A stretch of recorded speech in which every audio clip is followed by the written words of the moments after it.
Media ప్రతినిధులకు నా నమస్కారంలో. మాకు గత 2020 నుంచి మాకు అన్నదమ్ముల మధ్య భూమి తగాదా ఉంది.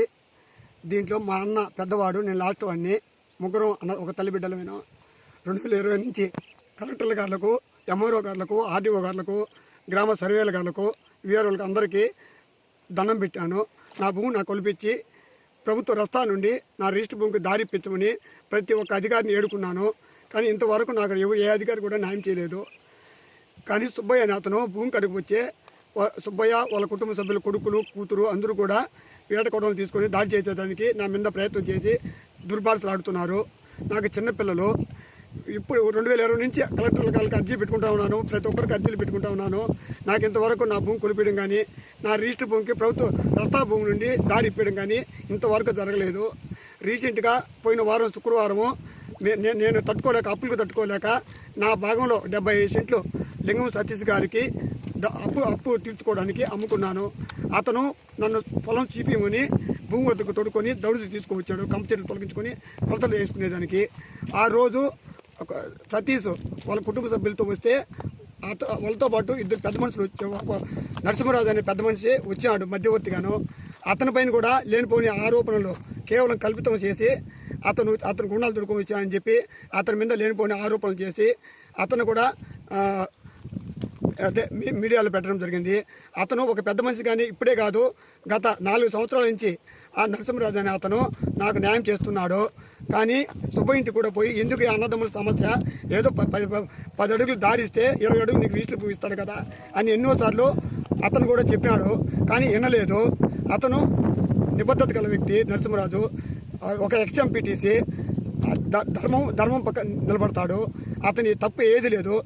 సతీష్ వాళ్ళు 5-6 మంది వచ్చి వాళ్ళ భూమి సర్దు చేసుకోవడానికి దౌర్జన్యం తీసుకొని వస్తే సుబ్బయ్య కూతురు, సుబ్బయ్య భార్య నా మీదనే దౌర్జన్యం చేసినారు. నీకు దారి లేదు పో, నీకు భూమి లేదు పో, నువ్వు గుణాలు దొరుకుని వచ్చావు, ఏ సర్వేర్ వస్తారో కోసం చూద్దాము అని బెదిరించినారు. అప్పుడు లింగం సతీష్ వచ్చి, అమ్మ నేను భూమి కొనుక్కున్నానమ్మా, నేను కొలతలు వేసుకున్నాక అతని బాధ్యత, నా కొలతలు వేసే బాధ్యత ఎంగటేది, అతను అమ్మాడు కాబట్టి మేము మిమ్మల్ని కొట్టడం రాలేదు, తిట్టడం రాలేదు. మా భూమి మేము కొలుచుకోవడానికి కంపచీలు తొలగించడానికి మాత్రం వచ్చాము. మీరు ఎవరైనా ఉంటే ఊళ్ళో పెద్ద రైతులు ఉన్నారంట, చాలామంది పెద్ద గ్రామ పంచాయతీ, మీ తరపున రైతులు తొలకొచ్చి ఎన్నో సమస్యలు ఎక్కడ తీరిపోతామని విన్నవించుకోవడం జరిగింది. కానీ వాళ్ళు లేనిపోని కల్పితాలు చేసి, లేనిపోని ఆరోపణలు చేసి మేడపల్లి నరసింహరాజును, లింగం సతీష్ను, ఇంకొక పెద్ద మనిషి మిట్టపల్లి రామరాజును గుండాలు దొరకొచ్చేవి లేనిపోని నిందులు చెప్తున్నారు పేపర్కు. అవన్నీ కేవలం కల్పితమే మాత్రమే, అబద్ధాలు మాత్రమే. వాళ్ళు అన్నదమ్ములు చదువుకోమని చెప్తారు కానీ మనం ఇడిపోయే బాధ్యత చెప్పే మనస్తత్వం వాళ్ళు కాదు. వాళ్ళు న్యాయబద్ధంగా ప్రవర్తించారు. వాళ్ళలో ఎటువంటి అబద్ధాలు లేవు. నరసింహరాజు కానీ ఇవన్నీ యానాదమ్మ భర్త సుబ్బయ్య లేనిపోనులు ఆరోపణలు చేసి మీడియా ప్రతినిధులు కూడా తప్పుదోవ పట్టిస్తున్నారు. మీడియా ప్రతినిధులు అంటే ఒక సమాజాన్ని గాడిలో పెట్టే బాధ్యత, రెస్పాన్సిబిలిటీ మీడియా ప్రతినిధులకు అందరికీ ఉంది. వాళ్ళు ఏ తప్పు చేయరు, న్యాయంగానే చూస్తారు. కాబట్టి ఈ 4 సంవత్సరాల నుంచి కూడా మా గ్రామంలో కొంతమంది వైసీపీ కార్యకర్తలను, పెద్ద మనుషులు కూడా పోయి కాలు పట్టుకున్నాను. వాళ్ళు భూమి వద్దకు రారు.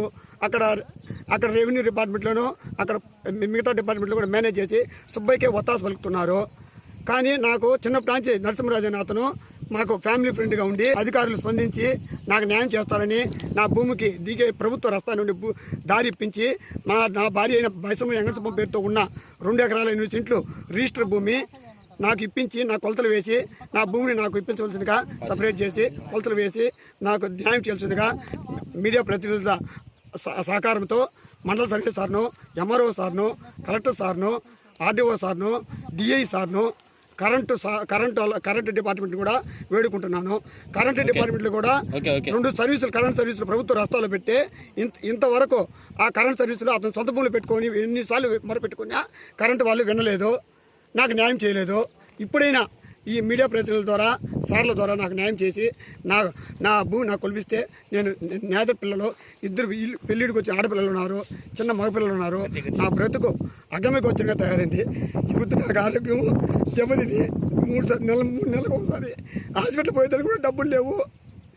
ఈ పొద్దున్న నా సంవత్సరం అంతా పోయింది, అప్పులు పాలు చేసుకున్నాను.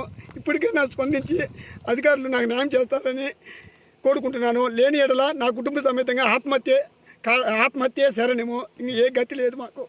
నాకు న్యాయం చేస్తారని ప్రతి ఒక్కరిని చెట్టకోసం నమస్కారాలతో ప్రార్థిస్తున్నాను.